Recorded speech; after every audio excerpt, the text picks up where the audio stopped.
podemos tener dificultades, podemos tener momentos difíciles, pero siempre estoy viendo las cosas positivamente para poder alcanzar las mejores soluciones a esas dificultades que puedan surgir en cualquier momento. Cuando yo hablo por teléfono, de repente hablo con personas que no me o no les conozco.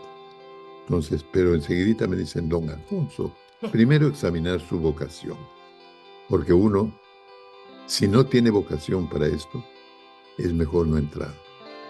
Yo empecé muy joven, yo supe que iba a ser periodista en el quinto grado de escuela. El primer código de ética que tuvo Ecoavisa lo hice yo sobre mi escritorio con apuntes que tenía para anotar todos los días las buenas y las malas experiencias. Hoy en Verdades conversamos con una voz que ha acompañado al Ecuador durante más de medio siglo. Alfonso Espinosa de los Monteros no solo nos comunicó las noticias, fue testigo, narrador y muchas veces conciencia del país. Durante 56 años estuvo al frente de Televistazo, en el mismo canal, en el mismo horario, atravesando dictaduras, democracias frágiles, crisis económicas, guerras, celebraciones y silencios incómodos. Es récord Guinness, tiene decenas de premios, millones de televidentes, pero también fue un niño que ayudó a su familia con la venta de alimentos, un joven que empezó en la radio y hoy un hombre que mira al país desde la otra orilla. Esta no solo es una entrevista sobre periodismo, es una conversación sobre trabajo, poder, miedo, ética, tiempo y verdad. Don Alfonso, gracias por estar en Verdades, gracias por aceptar nuevamente una invitación, ahora a través de la tecnología. Bienvenido. Pues muchas gracias, Michelle, por invitarme. En cuanto recibí tu comunicación, contesté de inmediato que estaba gustoso de unirme contigo, de conversar contigo y bueno, poder pues reconocer esa, esa vena periodística que tú la tienes desde el nacimiento también y que bueno, te ha dado un nombre nacional y ahora internacional. Muchas gracias, don Alfonso. Bueno, yo he seguido toda su trayectoria, también estos últimos años desde su retiro. Un hombre que es muy querido. Yo veo todos los mensajes a través de las redes sociales, cómo lo miran a usted con mucho respeto. Y a pesar de que han pasado ya algunos años desde que usted se retiró, nadie lo olvida. ¿Cómo se siente usted al respecto de este recuerdo tan presente de los ecuatorianos, tanto de los que viven en el país como los que vivimos fuera? Bueno, me siento muy bien, me siento muy halagado, porque veo pues que eso es el resultado de lo que yo he puesto de mí mismo en todo mi trabajo a lo largo de estos años. En la televisión, 56 años, más unos 8 años de radio. Bueno, ya tú ves que me ha faltado vida para continuar en este oficio maravilloso. Me siento yo maravillosamente también porque efectivamente la gente es muy cariñosa conmigo. Cuando me encuentra, cuando me escribe, cuando está pendiente de lo que yo digo, si he tenido problemas de salud, como ha ocurrido en los últimos tiempos, bueno, la gente ha estado pendiente de lo que yo, eh, de cómo estoy y siempre deseándome lo mejor de lo mejor. Es en realidad un gran privilegio y me complace haber logrado todo esto con un trabajo sano, digno, de servicio a la comunidad, como es el nuestro. Miro la vida con optimismo, porque todos en lo personal, en lo social, en lo comunitario, en fin, podemos tener dificultades, podemos tener momentos difíciles, pero siempre estoy viendo las cosas positivamente para poder alcanzar las mejores soluciones a esas dificultades que puedan surgir en cualquier momento. Como ahora me ha ocurrido, pues, con una caída, un accidente casero que me llevó al quirófano y me han tenido que operar, cortarme un fémur en la pierna derecha para que pueda caminar tranquilamente. Estoy superándome, ventajosamente y mucho tiene que ver ese espíritu positivo que te he dicho yo pongo en todos mis actos. Claro, esas son pruebas duras de la vida. Una caída puede ser muy, muy importante, pero usted ha sabido superar. Luego de 84 años, ¿qué es lo que más ama usted en la vida, don Alfonso? Lo que más amo, bueno, tengo mucho para amar.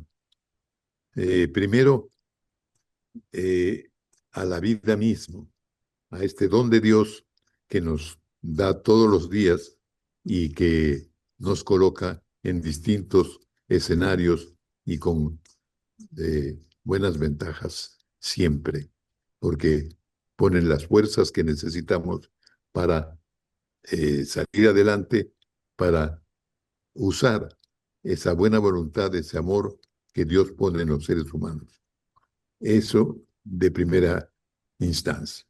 Después yo amo a lo que está cerca de mí. Amo a mi familia. Tengo una mujer a la que amo hace muchos años. Tengo dos hijos. Dos hijos, creo que tú conoces a mi hija, que se llama Paula, y bueno, mi hijo Juan José. Y con Juan José, que ya está casado, tengo un nieto maravilloso, que lleva el nombre de Antonio Alfonso. Mira tú. Entonces, eso es son motivos que despiertan los mejores sentimientos.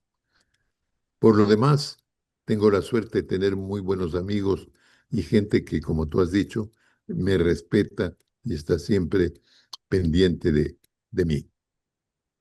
Bueno, primero decirle que me alegro muchísimo de su recuperación, de su fortaleza física frente a esta caída y este accidente que lo llevó al quirófano. Es evidente que todos estuvimos pendientes de su salud y de su evolución. Un abrazo también para Paula Alfonsina, que fuimos amigas en Muchas la gracias. infancia y que siempre la recuerdo con mucho afecto.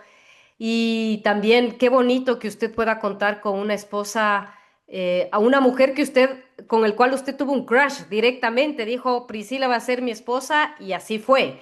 Y también qué lindo que usted tenga a su nieto, Antonio Alfonso, que es una de sus grandes pasiones. Es decir, usted ha sido bendecido por la vida con tanto afecto. Ahora cuénteme qué significa Priscila en su vida. Bueno, ella es pues la compañera perfecta, diría yo, para mí, porque aunque en el matrimonio suelen haber a veces divergencias o qué sé yo, pero la verdad es que con ella siempre estamos comunicados y siempre estamos poniendo la mejor voluntad para mantener nuestra unión como hasta ahora.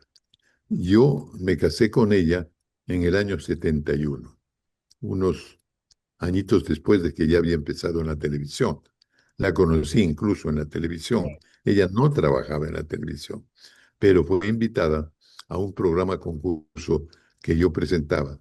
Y bueno, ahí fue el flechazo y terminamos pues enamorados y en poco tiempo ya nos casamos. Ella es una mujer digna de muchas alabanzas, porque ella es la que pone todo su empeño para que yo haga las cosas bien, para que la gente me vea bien. Hasta se vuelve ¿qué diría? Mi cuidadora de imagen, porque siempre está pendiente de cómo me presento, de cómo estoy. Vas a hacer una entrevista, vas a tener una entrevista. Entonces ella es como una persona que está preocupada incluso de los detalles más íntimos. Todo eso es producto, pues, del amor mutuo que nos hemos tenido y que mantenemos hasta hoy. Bueno, es importante escucharla a usted porque el amor, este amor de verdad con el que hay trabajo existe cuando ahora vemos que la gran, o digamos que el 50% de los matrimonios se diluyen. ¿Usted qué piensa Sí, al respecto? sí, sí, sí, sí. Ahora es más frágil esto, ¿no? Mm. Antes, pues, cultivábamos un poco más la relación y de esa manera nos garantizábamos que tengamos también una muy buena relación en el matrimonio. Ahora los jóvenes son más preocupados tienen mucho apuro, están pendientes de otras cosas y una cosa que es un poco penosa, los jóvenes de ahora incluso ya se cuidan en cuanto al número de hijos, ya no quieren tener muchos hijos. Tienen razón, mis hijos me lo han dicho, tienen razón porque los tiempos son difíciles para todos. Entonces, prefieren un poco evitar dificultades mayores. Pero, en cambio, le privan a la familia de esta presencia de los niños y de que se van haciendo grandes y que nos dan su cariño todos los días, ¿no? Yo vengo de una familia muy grande. Imagínate que nosotros, por el lado de Rueda, que es mi apellido materno, somos 54 primos. Uf, Y además, eso ahora ya es imposible de pensar. imagínate, y crecimos todos en una ciudad pequeña entonces, como era Ibarra, y disfrutamos mucho de esa unidad familiar. Hasta ahora, cuando nos reunimos y tenemos la preocupación de reunirnos lo más frecuentemente posible para fortalecer ese cariño de familia. Entonces, yo estoy acostumbrado a eso y me apena que los jóvenes de hoy a lo mejor pierdan esos momentos tan bonitos que te da la niñez, que te da eh, el hacer las cosas, aprender, desarrollarte, crecer en medio de otras personas que como tú tienen las mismas aspiraciones. Bueno, usted es un afortunado, tiene dos hijos y tiene un nieto. Mire que mi papá tiene seis hijos, seis, y solo una nieta. Nadie más tuvo hijos, solo yo. Así que bueno, ¿cómo es Antonio Alfonso? Ese muchacho es una maravilla. La verdad que le queremos mucho y él se hace querer mucho. Es un niño, ¿cómo te diría? Muy despierto, muy hábil, tiene la habilidad de hablar. No sé si lo lleva en la sangre, pero él habla con una solvencia. Tiene 7 años que está cumpliendo en estos días, pero él habla como una persona adulta. Tiene unas expresiones increíbles. Creo que la mayoría de los niños desarrollan esa habilidad porque también crecen con adultos, o la televisión, o la radio, en fin, están conectados siempre y van enriqueciendo su léxico, su vocabulario. Él es así, dice unas palabras que a veces cuesta explicarle el significado, porque son palabras poco usadas, ¿no? Pero él está pendiente siempre de aprender eso de una manera natural. También creo que tiene que ver en eso, pues, la educación que le están dando. Está en un buen colegio y allí recibe todo eh, ese bagaje de conocimiento. Sabe cosas que a veces a uno le sorprenden porque él sabe, por ejemplo, cuando tenía unos 5 años, eh, con Priscila estábamos en Bogotá y le llamamos por teléfono a Juan José y a su esposa Lorena, y de repente contestó él. Entonces, cuando a Priscila no le dice abuela, le dice Prisi. Cuando se dio cuenta quién era, le dijo, Prisi, ¿dónde estás? ¿Cuándo vienes? Y ella le dijo, estoy en Bogotá, pero ya mañana vamos a regresar a Quito y ahí nos vamos a ver. ¿Y qué querías? ¿Dónde estás? Entonces Priscila le dice, mira, estoy buscando un regalo para ti y se me ha ocurrido entrar a una librería. Así es que tú dime, pues, qué te interesaría en materia de libros para comprarte y llevártelo. Ay, Prisi, gracias, qué lindo. Yo quiero, mándame. Dice, tráeme eh, un libro sobre el universo y otro libro sobre el cuerpo humano. Wow, qué pedido, Imagínate, ¿ah? ¿Qué pedido? 5 años de edad y estaba pendiente de eso. Entonces, bueno, ¿y por qué pides? del universo. No es que yo sé cuáles son los planetas y de repente nos enumeró desde Mercurio hasta Plutón como si fueran nombres familiares para él. Y en cuanto al cuerpo humano, igual.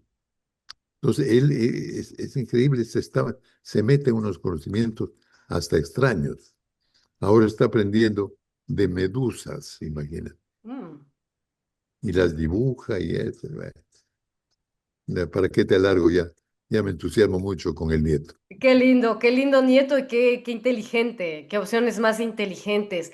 Don Alfonso, como decíamos, usted estuvo 56 años en la televisión, más 8 de la radio, y tengo entendido que usted desde muy jovencito también apoyó a la familia, vendiendo algunos productos alimenticios. Em, el trabajo finalmente es dignidad. ¿Qué es lo que usted aprendió desde tan jovencito a trabajar?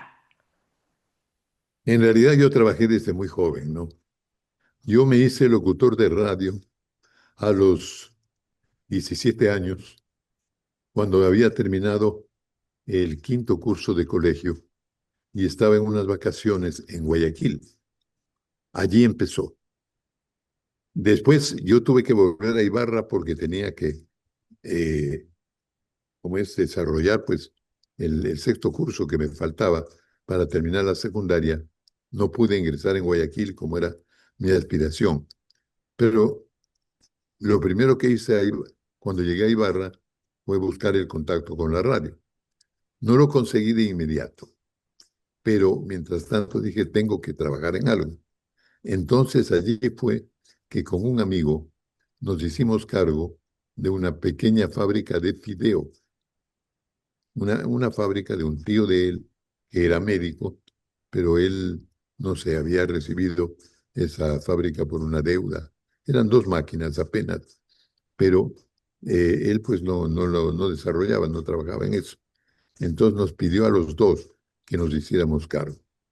Entonces mi amigo se hizo cargo de la producción y yo de las ventas. Ya. Entonces yo tenía que salir a los mercados, a las tiendas. Me, Esto era en Ibarra y me terminé conectándome con la provincia del Carchi. Hasta en Colombia fui a vender algo de esos famosos fideos. Y claro, fue un momento importante en mi vida porque yo ya sabía ganar un sueldo, ya tenía obligaciones, responsabilidades, ya lo hacía pues muy eh, responsablemente, porque no hay otra manera de trabajar. Y estuve bien hasta que surgió la oportunidad en la radio. Entonces entré a trabajar en una emisora de Ibarra que se llamaba CRI, Centro Radiofónico de Imbabura. Entonces allí estuve 2 años más hasta que hice el sexto curso de colegio. Terminé el sexto curso de colegio y después eh, fui nombrado secretario del colegio, que por cierto era un colegio nocturno, porque yo tenía que trabajar el día y estudiar en la noche. En la secretaría también me hice cargo de la sección nocturna. Cuando terminó eso, ya me di cuenta pues de que tenía que salir de Ibarra, que ya había cubierto todos los campos posibles por ahí. No sabía cómo más crecer y terminé volviendo a Guayaquil, donde me quedé 20 años. Allí vino la radio, la televisión y estas actividades. Bueno, usted era un hombre de radio en principio y tengo entendido que no aspiraba a entrar a la televisión hasta que se va a Estados Unidos y le dicen, oye, tú tienes una forma muy particular de llegar a la gente luego de unas clases que usted dio a los alumnos y que los alumnos se quedaban impactados con sus respuestas. A usted, aparte de un buen físico, también le acompaña un vozarrón. ¿En qué momento entendió que la voz podía ser una forma de responsabilidad pública, don Alfonso? Bueno, siempre lo supe tal vez por el hecho de que la voz, pues mis hermanos y yo la heredamos de mi papá. Mi papá también trabajó en la radio. Ujú. Entonces, por la voz rápidamente llamábamos la atención. Y en mi caso, sobre todo en Guayaquil, enseguida fue fácil entrar en la radio. Cuando ya volví definitivamente a Guayaquil, yo pues ya llegué con mi credencial de locutor de la CRI en Imbabura, pero llegué un sábado en la mañana y el día lunes ya estuve trabajando en 2 emisoras. Fíjate, qué suerte la mía, ¿no? Todo me salió muy bien. Y lo que más llamaba la atención era la voz. Llamaba la atención y hasta ahora es como un distintivo.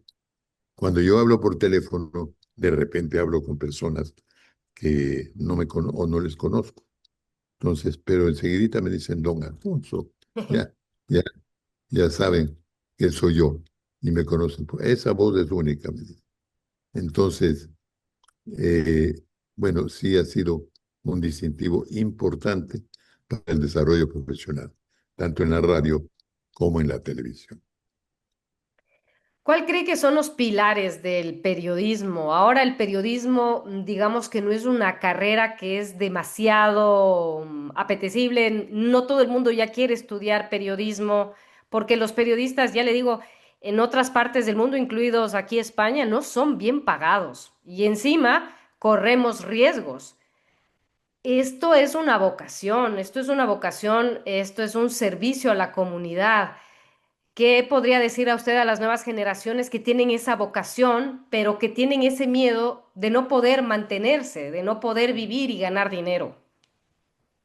Sí, mira, ciertamente los momentos son difíciles para los periodistas como tales, porque si bien hay mucha comunicación en el mundo con el desarrollo tecnológico, pero no hay cupo para todos. Entonces ahí vienen los problemas, ¿no? Yo a los jóvenes que están empezando o a los jóvenes que me consultan, sobre todo cuando yo hablo, ahora pues yo doy charlas en las universidades y de repente me hacen esa pregunta. ¿Qué, le, qué debe ser un periodista? ¿Qué debemos hacer? Entonces yo lo primero que les digo es, primero examinar su vocación, porque uno, si no tiene vocación para esto, es mejor no entrar. Si usted quiere hacer dinero, búsquese una actividad que le dé resultados en ese plano. Pero yo sé que esta vocación del periodismo uno lo lleva por dentro, entonces eso lo jala por todo lado y regularmente no le importa a uno el dinero. Empieza a trabajar por el gusto de hacerlo, por satisfacer su vocación y desde luego por servir a la comunidad. Porque el periodismo es posiblemente una actividad la más noble en ese sentido, porque estamos pendientes de todo lo que ocurre a los demás seres humanos, a las comunidades, y estamos ayudando siempre a que las cosas salgan bien para todos. Y yo te digo, esto de la vocación es importante, porque también mucha gente ahora se deja ilusionar en la televisión, porque, bueno, va a salir en pantalla y siente que eso le da algo más. Pero entra allí y cuando se da cuenta que la actividad es muy dura, Mm. pues ya corta rápidamente todo lo que pudo haberle dado su vocación. Yo empecé muy joven, yo supe que iba a ser periodista en el quinto grado de escuela, imagínate, porque yo hice pues un, una redacción A los 11 años, si no me equivoco, ¿verdad? A los 11 y de los salió 12 años. publicado. Si yo estaba en quinto grado de escuela, era la narración de un paseo que hicimos los compañeros y el profesor se quedó muy entusiasmado con mi forma de escribir. Yo ya tenía cierta facilidad para escribir, lo cual pues es la base, tú sabes, para arrancar en el periodismo. Cuando yo hice la redacción, el profesor me dijo, en puro afán de estimularme nada más, me dijo, deberías mandarme al periódico. Entonces, yo dije, caramba, ¿por qué no? Se la mandé al Comercio de Quito y el Comercio publicó en una página de provincias esta crónica escrita por mí respecto de un paseo por el Cerro Imbabura. Eso era todo el tema. Pero también el periódico les entusiasmó porque la publicaron, ¿no? Entonces, ahí supe yo, cuando vi mis ideas escritas en un periódico, supe que esto de comunicar es muy bonito, muy importante y me llena mucho. De allí pues hasta el quinto curso que ya entré en la radio y lo demás que vino después. Don Alfonso, ¿usted cree que hay algo de suerte en la vida? Y le digo algo, yo tengo una bonita amistad con Juan Carlos Aizprúa, de hecho lo vi hace un par de meses aquí en Madrid, y él, digamos que le tomó la posta a usted, sabiendo que es una enorme responsabilidad y mucho sacrificio. Pero hay gente que también puede tener ese talento, pero no se le presentan las mismas oportunidades. ¿Qué piensa usted de la suerte o del destino escrito? No sé, probablemente el destino tiene mucho que ver, pero ese destino uno lo va haciendo pues desde siempre, desde niño, como en mi caso. Entonces se van abriendo los caminos que uno quisiera ver.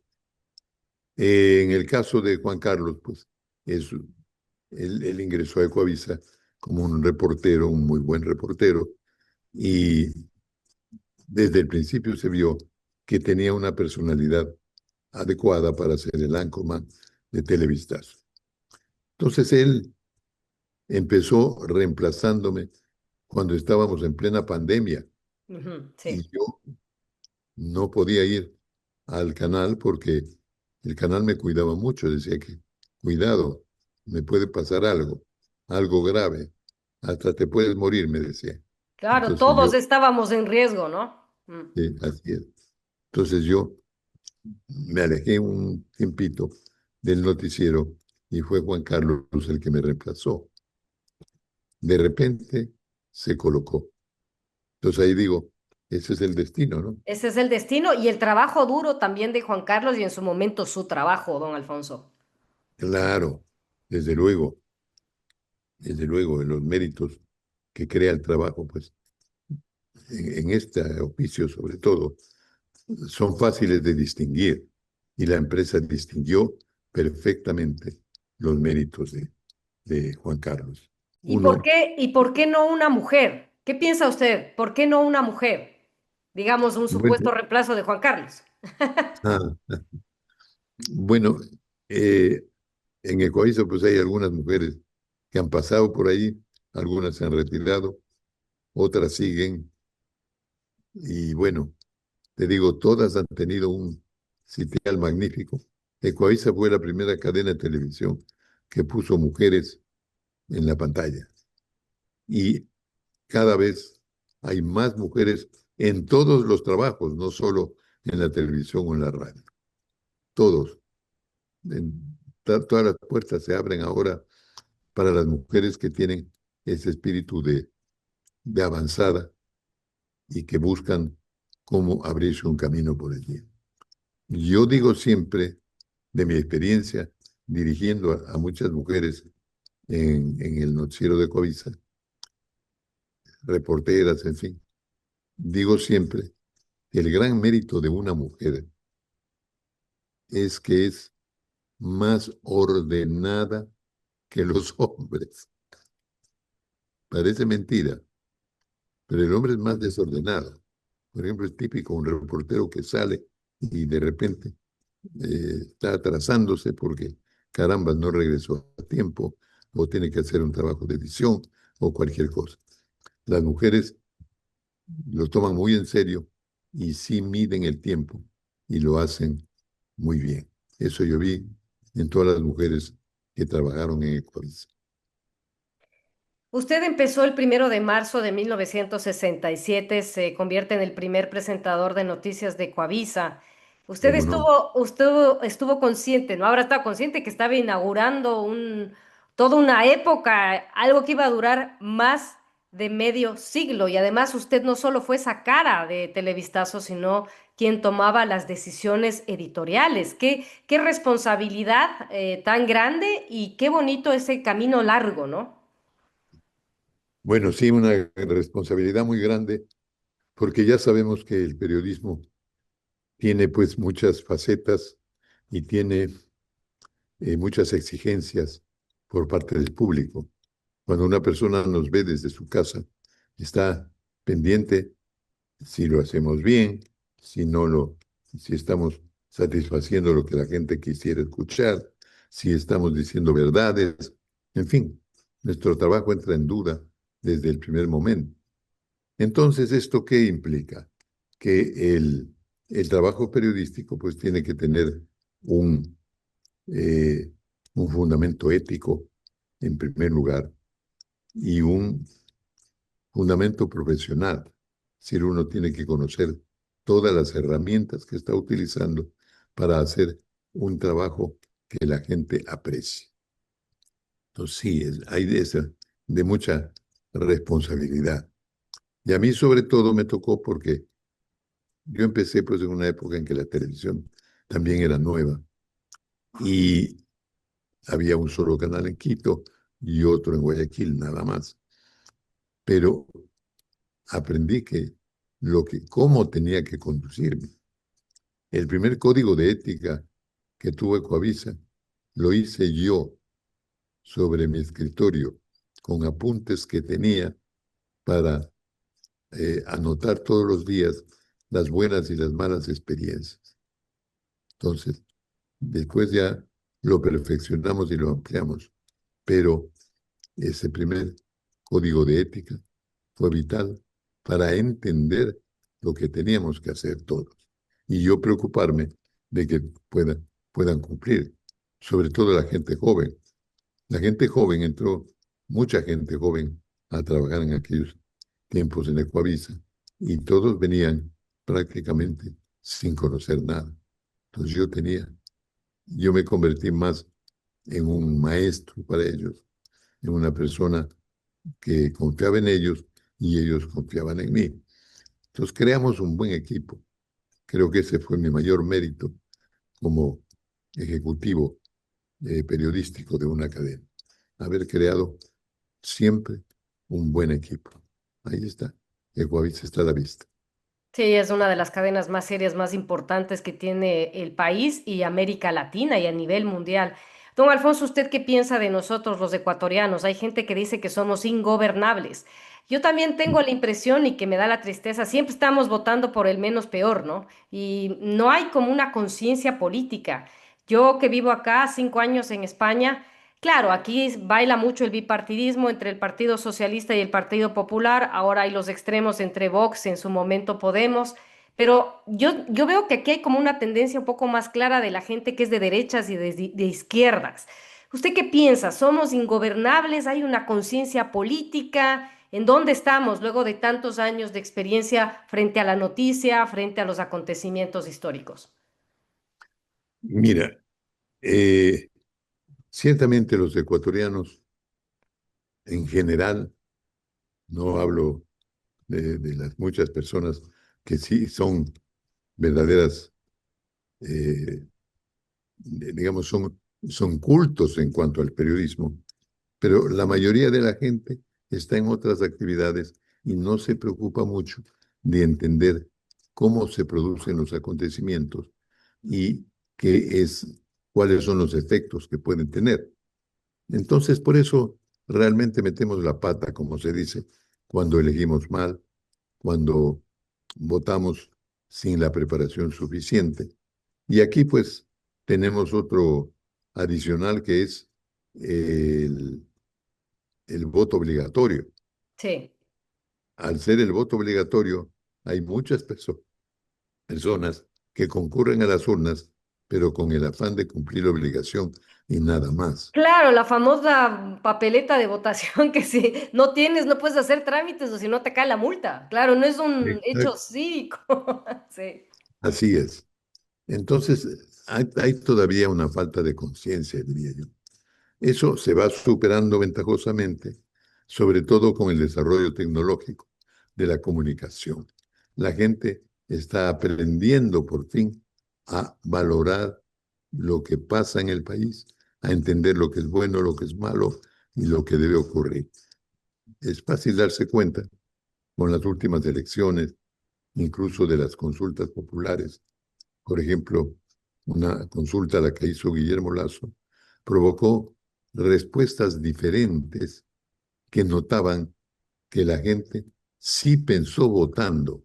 No fue solo el clásico sí y no para irse contra el gobierno o apoyar. No.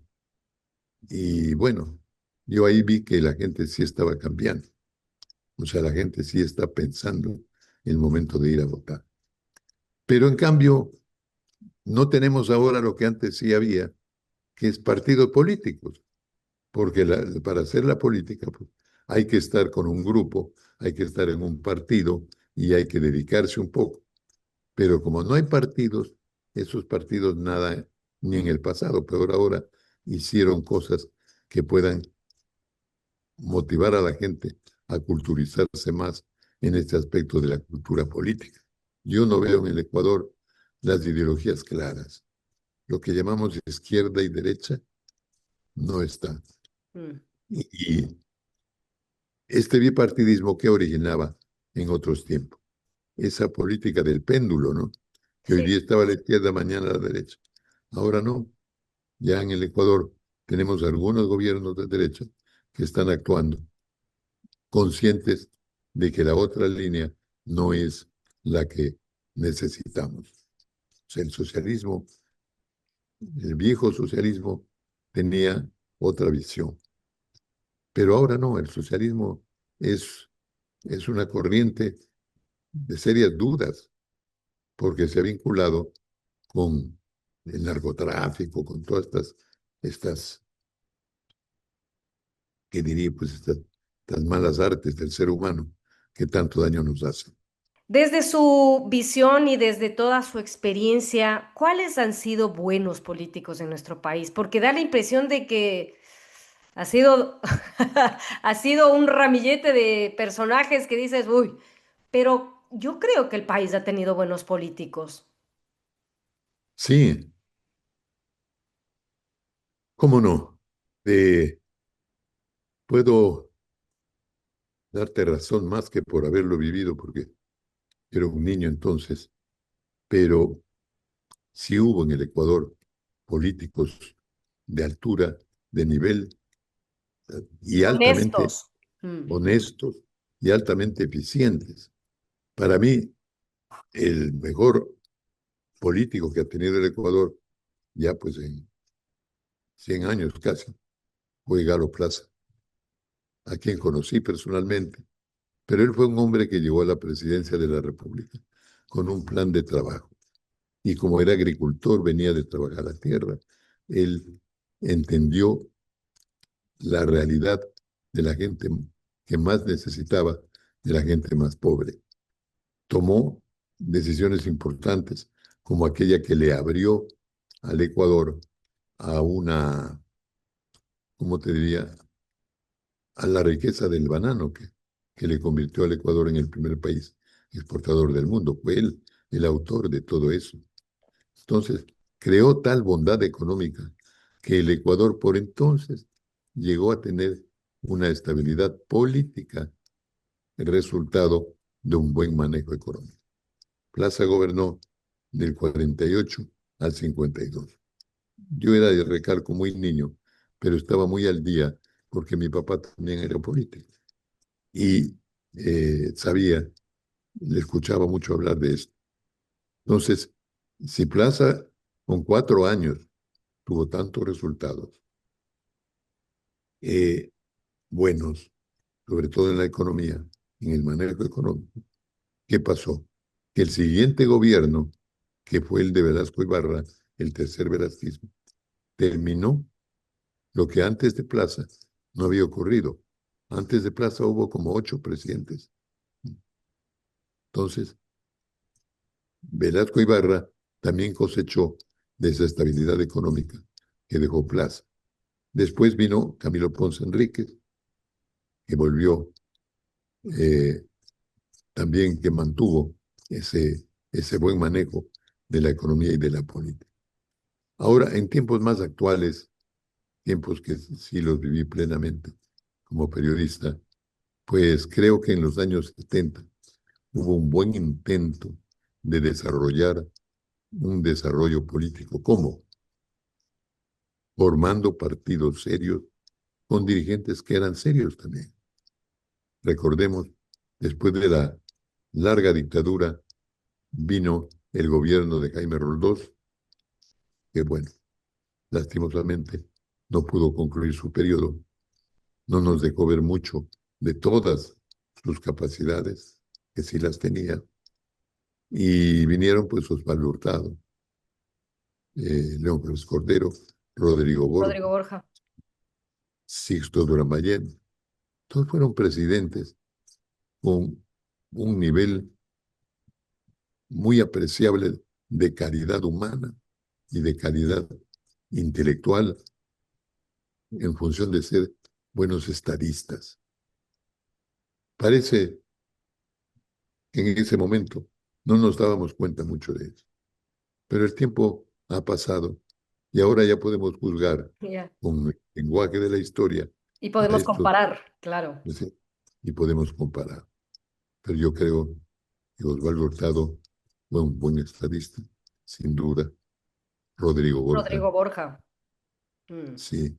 Tuvieron, de hecho, cualidades propias de personas que estaban preparadas y con conocimiento del país y que lo manejaban de la manera más limpia, correcta y eficiente posible. Entonces, sí hemos tenido buenos políticos. No quiero nombrar más porque puedo perjudicar a muchos o puedo, no sé, ensalzar a muchos, Sí, pero creo yo creo que que ahí ha podemos sido muy tener mejor. preciso, sí, muy preciso. Para terminar, don Alfonso, cuéntenos esta etapa de el dulce retiro. ¿Cómo, a qué hora se levanta? ¿Qué hace? ¿Qué extraña? ¿O le encanta? ¿Qué le encanta de este retiro? Bueno, el retiro tiene pues algunas ventajas, porque por primera vez estás más ocupada de ti mismo que de tus otras obligaciones, como era antes, ¿no es cierto? Entonces, yo lo primero que hice después de retirarme fue preocuparme un poco de mi salud, porque empecé a sentirme un poco mal. Y bueno, me, me he ido atendiendo rápidamente, justamente porque me dediqué a eso. Después tú tienes en el retiro actividades muy bonitas porque haces las cosas que te han gustado, pero sin la presión del tiempo o de la obligación. Yo leo como tanta gente, pero seguramente ahora tengo más amor por la lectura y más dedicación para aprender. Eh, yo tengo una afición que es muy importante y que es familiar, que es la afición de la música, porque con mis hermanos heredamos pues un cierto, no sé, no digamos talento, una cierta habilidad para cantar, para hacer música. Entonces, mis hermanos y yo hemos estado siempre en eso. Lastimosamente, hace poco murió mi hermano Renato, que era el menor y que era el mejor Uy, el músico. menor. Lo siento mucho. Era una persona, pero increíble, y como cantante o como instrumentista, pues era de muy buen nivel. Gabriel, que tú lo conoces, No lo conozco, claro. también eh, está conmigo siempre pendiente de cultivar esta visión de la música, que nos une más, que la música tiene esa cualidad, une más a las personas, a las familias, a los amigos, y también te distensiona. Pues aunque ahora ya no tienen ya no tengo las tensiones del trabajo. Puedo hacerme por costumbre de otro tipo de tensiones que tengo que, que controlar. Entonces, para eso la música es buena. Después, por lo demás, te digo, eh, hago ejercicio permanentemente, porque es muy bueno para la salud espiritual, mental y física. El ejercicio es vital. Entonces aquí yo te estoy hablando desde la planta más baja de mi casa. No tengo una piscina, tengo un pequeño gimnasio. Hago eh, todas esas cosas que también te distraen y te hacen sentir bien. Sobre todo, estás mejorando. Estás mejorando en el sentido de que ya no tienes las ataduras de antes y tu vida está adquiriendo otro matiz muy bonito, por supuesto. Bueno, en fin, hay actividades de ese tipo que uno tiene escrito, pues escribí 2 libros con mis memorias, que creo que eso es una obligación de todo periodista, ¿no? Escribir las memorias, narrar lo que ha vivido, lo que ha pasado, y pienso seguir escribiendo, hacer otro tipo de publicaciones también, que eso es muy lindo. Yo admiro mucho en eso a tu papá, a Diego, porque él ha publicado tantos libros, es un poeta extraordinario y, y un historiador, pues. Él ha contado episodios de la vida del país que nadie los ha tomado en cuenta, pero que fueron muy importantes. Entonces yo también aspiro a desarrollar un poco la habilidad de escribir. Si yo empecé haciendo una redacción y después gané un concurso de redacción también cuando era niño, ¿por qué ahora no voy a seguir No, no, escribiendo? qué lindo, qué lindo. Así, Don Alfonso, gracias por recordarnos que la verdad no siempre grita, que a veces se dice con calma, con rigor y con humanidad. Espero de todo corazón que tenga muchísimos años de vida y que se vaya recuperando, que se recupere y camine al 100%. Gracias por acompañar al país durante tanto tiempo y por acompañarnos hoy en Verdades. Le mando un abrazo. muchas gracias, Michelle. Me da mucha satisfacción y mucho orgullo también de ver que ya estás abriéndote campo en otro país, allá pues en el país, en la madre patria, donde puedes desarrollar, aprender mucho, hacerte conocer, y estoy seguro que vas a llegar muy lejos allí. Pero qué bueno que mantengas el contacto con el Ecuador, con gentes como uno, que te pueden contar cosas que a lo mejor son importantes, sobre todo para los ecuatorianos que viven en España incluso, Así que hay es. muchos. Entonces, es un trabajo muy importante el que estás haciendo, mi querida Michelle. Te mando un Muchas, abrazo. un abrazo y muchas gracias. Ya sabe que le tengo un enorme cariño. Muchas gracias. Igual, mijita. Gracias también.